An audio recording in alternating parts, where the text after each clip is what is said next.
नमस्कार, स्वागत है आपका एनएनसी न्यूज में। आप देख रहे हैं न्यूज नाइट। मैं हूं आपके साथ पूजा शर्मा और अब खबरें विस्तार से।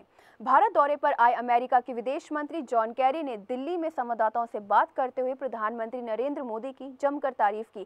कैरी ने कहा कि मोदी सबका साथ सबका विकास की अच्छी विचारधारा से आगे बढ़ रहे हैं। साथ ही उन्होंने कहा कि सितंबर में मोदी और ओबामा की मुलाकात के बाद दुनिया के दो सबसे बड़े लोकतांत्रिक देशों के रिश्तों की नई शुरुआत होगी। गौरतलब है कि पहली देवयानी खोब्रागडे और फिर अमेरिका द्वारा बीजेपी की जासूसी मामले पर दोनों देशों के रिश्तों में खटास पैदा हो गई थी। Boost two-way trade, to support South Asia's connectivity, to develop cleaner energy, to deepen our security partnership in the Asia-Pacific and beyond. I think we share a clear understanding of where we can begin. The new government's plan for Sabka Saath, Sabka Vikas, together with all development for all, in the weeks to come, we will take a series of concrete steps to pave the way for Prime Minister Modi's visit to Washington in September, and hopefully, to pave the way for a new chapter in the ties between our two great democracies. अपने 3 दिन के दौरे पर भारत पहुंचे अमेरिकी विदेश मंत्री John Kerry ने वित्त मंत्री अरुण जेटली के साथ मुलाकात के बाद सुषमा स्वराज से मुलाकात की, जहां उन्होंने अपनी इस बैठक के दौरान कई अहम द्विपक्षीय मुद्दे पर भी चर्चा की। जासूसी मामले पर भी दोनों देशों के बीच चर्चा हुई।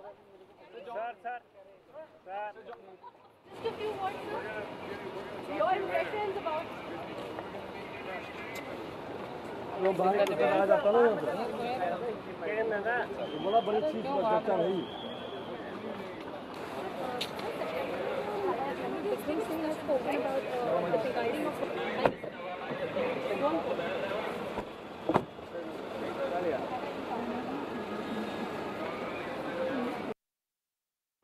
राहुल गांधी ने सोनिया गांधी को प्रधानमंत्री बनने से रोका था। राहुल नहीं चाहते थे कि उनके पिता राजीव गांधी और दादी इंदिरा गांधी की तरह मां भी उनसे दूर हो जाए। ये सनसनीखेज दावा पूर्व विदेश मंत्री नटवर सिंह ने किया है।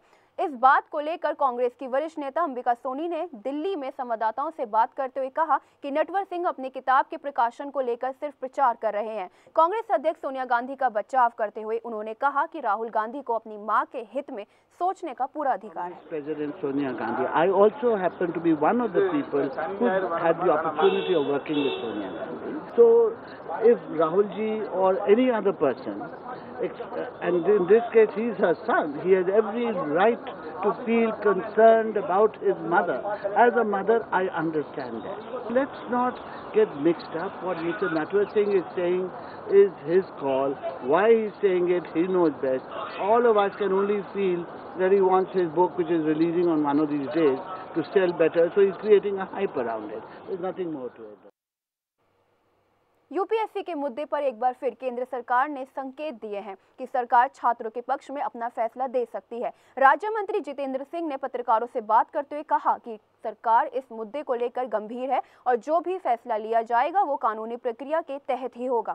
साथ ही उन्होंने कहा कि सरकार का फैसला छात्रों के लिए संतोषजनक ही होगा। गौरतलब है कि छात्र यूपीएससी परीक्षा प्रणाली में सीसेट के आने से नाराज थे। छात्रों के अनुसार नई परीक्षा प्रणाली हिंदी माध्यम से पढ़ने वाले छात्रों के खिलाफ है।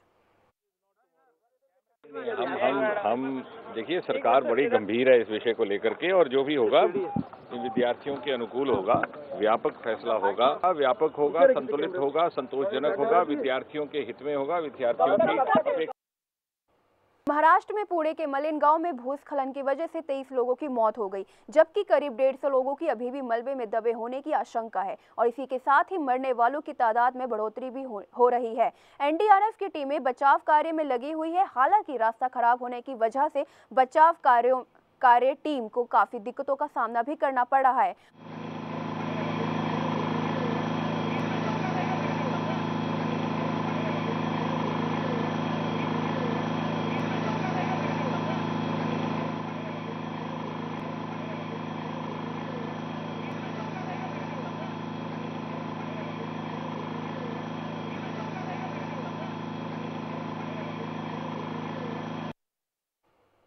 कौशाम्बी जिले के सिथारू विधानसभा के सिंघिया गांव में राष्ट्रीय समानता दल के कार्यकर्ताओं ने जिलाध्यक्ष लवकुश मौर्य की अगुवाई में बढ़ती महंगाई को लेकर केंद्र सरकार के खिलाफ विरोध प्रदर्शन किया। कार्यकर्ताओं ने प्रधानमंत्री नरेंद्र मोदी के खिलाफ जमकर नारेबाजी की और मोदी का पुतला भी फूंका। आक्रोशित लोगों ने बढ़ती महंगाई के लिए मोदी सरकार को जिम्मेदार ठहराते हुए कहा कि मोदी जी ने महंगाई कम करने का वादा किया था, लेकिन नई सरकार आने के बाद महंगाई घटने के बजाय और बढ़ गई।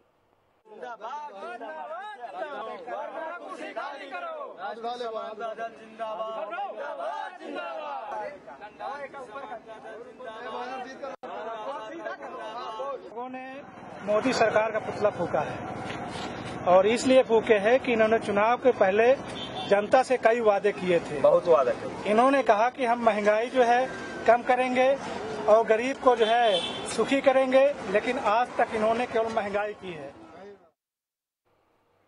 उत्तराखंड के टेहरी के जनख्याली गांव में आधी रात को बादल फटने से आफत आ गई, जिसमें करीब 6 लोगों की मौत हो गई है और आधा दर्जन से ज्यादा लोग मलबे में अभी भी दबे हुए हैं। घटना रात करीब 2:15 की है। घटना की जानकारी होते ही प्रशासन ने सुबह करीब 4 बजे से ही वहां पर राहत और बचाव का काम जारी कर दिया था।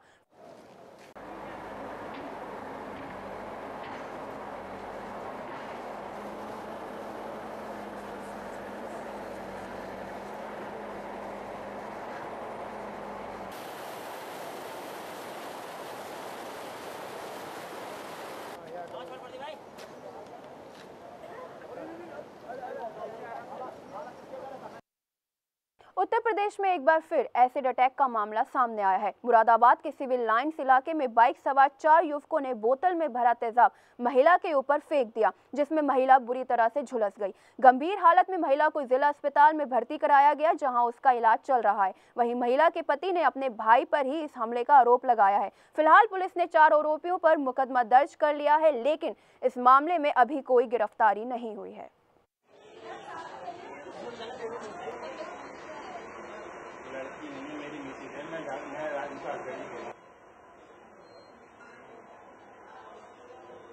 किरण देवी जी, बताइए कि आपके ऊपर एसिड अटैक किसने किया और क्यों किया? जमीन का विवाद चल रहा था। हाँ। हमने सीजीएम में कोर्ट में मुकदमा डाला, वो उसी दिन से मेरे पीछे लग रहा। तो किसने डाला एसिड? एसिड डाला रामू ने, हमारे देवर ने। कितने लोग थे? 4 लोग थे, 2 गाड़ी थी, एक गाड़ी पे 2 जने। गिरफ्तारी हो पाई है? ये तक अभी तक कोई गिरफ्तारी नहीं हुई। ठीक, ये कहना चाहूंगा कि इसमें बहुत ढील डाली जाइए, क्योंकि अभी तक जितने भी दबंग लोग हैं खुलेआम छूट से घूम रहे हैं। देखिए, जो बताया गया है कि ये घरेलू विवाद है, इन लोगों का जमीन को लेकर घरेलू विवाद है। इस संबंध में इनके घर वालों ने ही इसके ऊपर तेजाब फेंक दिया है। इससे मुकदमा कायम हो गया है और तफ्तीश जारी है। कासगंज में इंसानियत को शर्मसार कर देने वाली घटना सामने आई है। मामला कोतवाली ढोलना क्षेत्र के हरसेना गांव का है, जहां एक कलयुगी बेटे ने जमीन के लालच में अपने माता पिता पर ही जुल्म किए। माता पिता का आरोप है कि उनका बेटा जमीन हड़पने के लिए लगातार उन्हें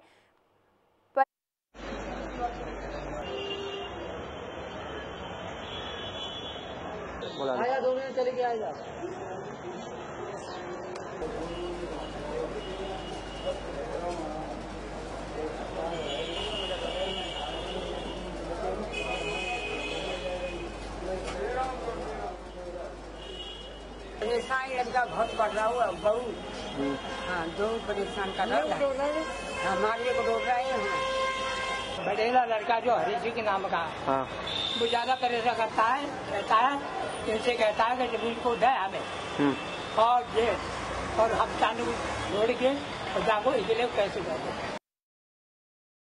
जीवन में पेड़ पौधों का बड़ा ही महत्व है, क्योंकि पेड़ पौधे पर्यावरण की दृष्टि से जरूरी होते हैं और इसे बढ़ावा देने के लिए हमें हर संभव कोशिश करनी चाहिए। गाजीपुर जिले का रहने वाला प्रवीण तिवारी शायद इस चीज को भली भांति जानते हैं, इसलिए प्रवीण तिवारी ने एक मिशन बनाया है जिसका नाम है आओ पेड़ लगाएं, हरियाली करें। इसके तहत प्रवीण ने हर साल कम से कम 250 पेड़ों को लगाने का संकल्प लिया है।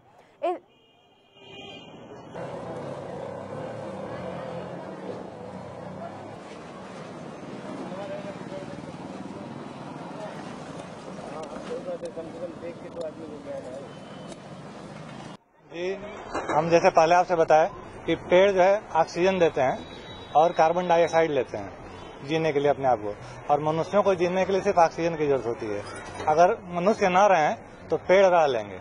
हर व्यक्ति भौतिकता इकट्ठा कर रहा है, लेकिन जो खूबसूरती है हमारे वातावरण का हमारा, वो बिना वनस्पतियों को हो ही नहीं सकता। हाल न्यूज नाइट में बस इतना ही। बाकी की देश विदेश की खबरों के लिए देखते रहिए NNC न्यूज। मुझे दीजिए इजाजत। नमस्कार।